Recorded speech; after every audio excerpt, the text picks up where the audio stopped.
ప్రైజ్లో దేవుని నామమునకు మహిమ కలుగునుగాక. మహాగణుడును మహోన్నతుడైన యేసయ్య నామం పేరిట మీ అందరికీ ప్రత్యేకమైన వందనాలు తెలియజేస్తూ ఉన్నా. ఈ విశ్రాంతి దినమందు దేవుని నామమును స్తుతించి ఘనపరచుటకు కృప కలిగిన దేవుడి సమయమునిచ్చిన దేవాది దేవుని నామమునకు ఘనతయు మహిమయు ప్రభావములు కలుగునుగాక. ప్రార్థన. కృప కలిగిన దేవానికి స్తోత్ర. ఈ దినమందు ప్రత్యేకముగా నేను స్తుతించి నీ నామమును ఘనపరిచే కృపను మాకు దయచేస్తున్నందుకు స్తోత్రాలు. మరొక విశ్రాంతి దినమును చూచుటకు, మరొక విశ్రాంతి దినపు ఆరాధనలో పాల్గొనుటకు ఆయుష్కాలమును పొడిగించిన వాడు నీకు స్తోత్రాలు. తోడై ఉండండి. యేసయ్య నామమును అడుగుచున్నాము తండ్రి. ఆమేన్. దేవుని వాక్యములోనికి మనం వెళ్దాం. 51వ కీర్తన 10వ వచనాన్ని మనం చదువుకుందాం.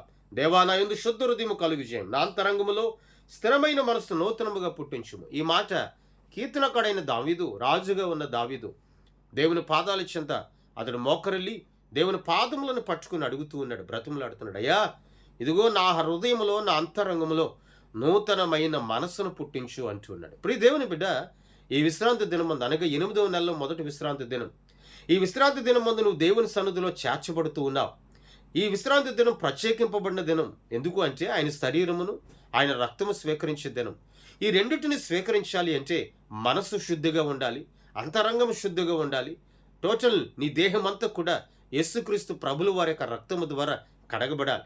ఒక అకేషన్కి వెళ్ళినప్పుడు కానీ, లేక ఒక చోటుకు ఒక ఫంక్షన్కి వెళ్ళినప్పుడు కానీ నువ్వు శుభ్రముగా, పరిశుభ్రముగా, శుభ్రముగా, ఎవరు కూడా అంత అందముగా, నీట్గా రెడీ అవ్వలేనట్లుగా రెడీ అయి నువ్వు వెళుతూ ఉంటావు. కానీ దేవుని మందిరమునికి వచ్చినప్పుడు కూడా నువ్వు నీట్గానే వస్తావు. కానీ దేవుని వాక్యం ఏమి సెలవిస్తుందంటే అది మనిషిని యొక్క చూపులో కానీ, బట్టల్లో కానీ, వస్త్రంలో కానీ లేదు. అది అంతరంగంలో నిలిచి ఉంది పాపం.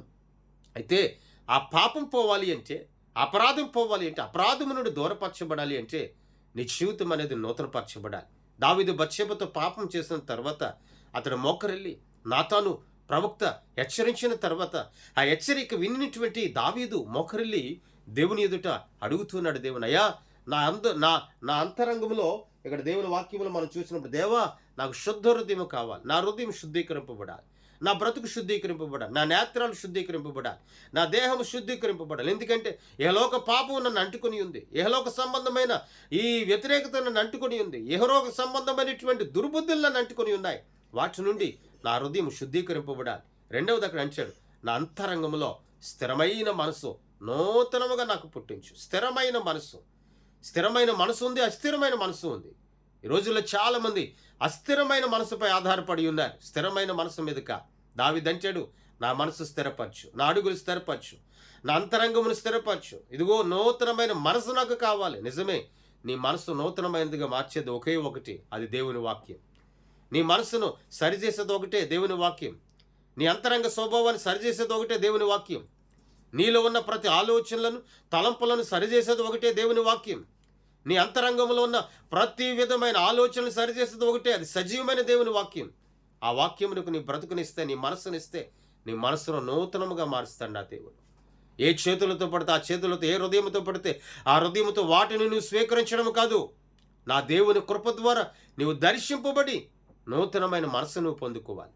అలాగ నువ్వు పొందుకున్నప్పుడే నీవు దీవించబడతావు. ఈ మాటలు నీ జీవితంలో నీరు కట్టి ఫలించునుగాక. ప్రార్థన. కృప కలిగిన దేవానికి స్తోత్రాలు. ఈ దినమంది ఈ మాటల ద్వారా మమ్మల్ని దర్శించండి అయ్యా. ఈ వాక్కు ద్వారా మా హృదయమును, మా దేహమును, మా బుద్ధి సమస్తమును మార్చుకొనగలిగే ఘనతను మాకు దయచేయండి. తోడై ఉండండి, ఆదరించండి, బలపరచమని యేసయ్య నామమున అడుగుచున్నాము తండ్రి. ఆమేన్. నా దేవుని కృప మీ అందరికీ తోడైన నడిపించును గాక. ఆమేన్. మీ అందరికీ వందనాలు తెలియజేస్తాను.